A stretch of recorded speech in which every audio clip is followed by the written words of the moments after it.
Direction l'Elysée, on écoute Jean-Marc Ayrault à la sortie du dernier Conseil des ministres. Les élections présidentielles qui est considérable.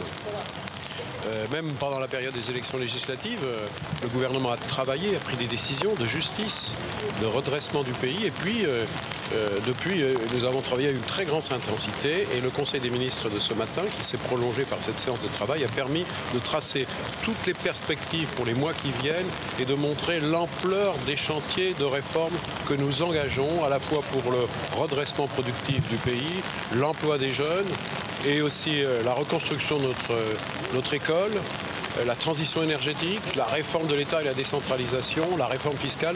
Et ce Conseil des ministres prolongé a permis de faire le point sur l'ensemble de ces chantiers et surtout de montrer aux Français que le gouvernement travaille et que devant nous, nous avons encore plus de travail, mais nous sommes là pour contribuer au redressement du pays dans la justice. Et c'est bien à cela que nous voulons consacrer l'essentiel de notre énergie. Le redressement, ça passe par une politique de rigueur dans ces domaines. Mais c'est pas la peine d'essayer d'employer des mots qui n'ont pas de sens pour simplement faire de la polémique ou des faux débats.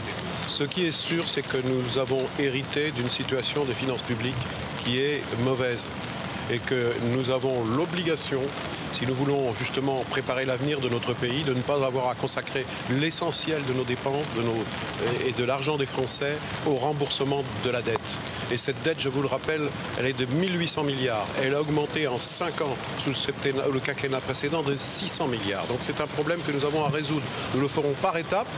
C'est pour ça que dès la loi de finances 2012 rectificative, nous avons contraint le déficit à 4,5%. Nous atteindrons 3% pour l'année 2013. Je vais d'ailleurs dans quelques instants signer les lettres de cadrage à tous les ministres. Et puis avec l'objectif de l'équilibre des comptes en 2017, tout en mettant en œuvre une politique qui permettra le retour de la croissance, qui permettra aussi la préparation de l'avenir. Je pense à l'éducation et les autres chantiers que j'ai évoqués. C'est ça l'action du gouvernement. Cette action, je le rappelle, elle est cohérente. Il y aura des ministères concernés par les restrictions budgétaires. Mais, vous savez, tout le monde doit faire un effort, mais cet effort doit être basé sur plusieurs principes. La justice et l'efficacité économique et la préparation de l'avenir. Et donc cet effort qui est utile, qui est juste, les Français le comprennent fort bien. C'est cela qui nous attend. Merci d'avoir essayé. Je suis désolée. Non, c'est pas grave, c'est bon. Vous pouvez pas. Voilà, intervention en direct du Premier ministre Jean-Marc Ayrault dans la cour de l'Elysée. C'était le dernier Conseil des ministres ce matin. Réunion suivie d'un séminaire gouvernemental, un déjeuner avec le chef de l'État. Jérémy Brossard, vous êtes sur place à l'Elysée pour BFM TV. Les ministres sont donc en vacances cet après-midi. Oui, vous le voyez, il commence à sortir. C'est donc la fin du séminaire gouvernemental. On vient d'entendre le Premier ministre Jean-Marc Ayrault.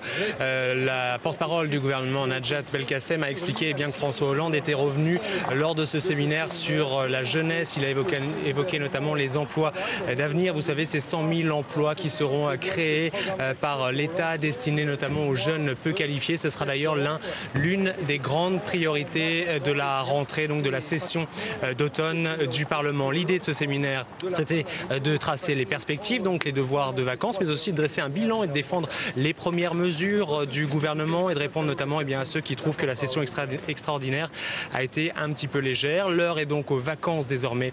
Pour les ministres, 15 jours de repos. Ils resteront en France pour la plupart d'entre eux. Il faut dire qu'ils ont reçu la consigne de ne pas trop s'éloigner, d'être restés opérationnel, réactif, revenir à Paris si besoin était. Ça avait été le cas l'été dernier, on se souvient de Valérie Pécresse et de François Baroin qui étaient revenus à Paris en pleine crise financière. Voilà, du repos, mais pas de vacances de pouvoir donc pour les ministres qui commencent à sortir de ce séminaire ici à l'Elysée.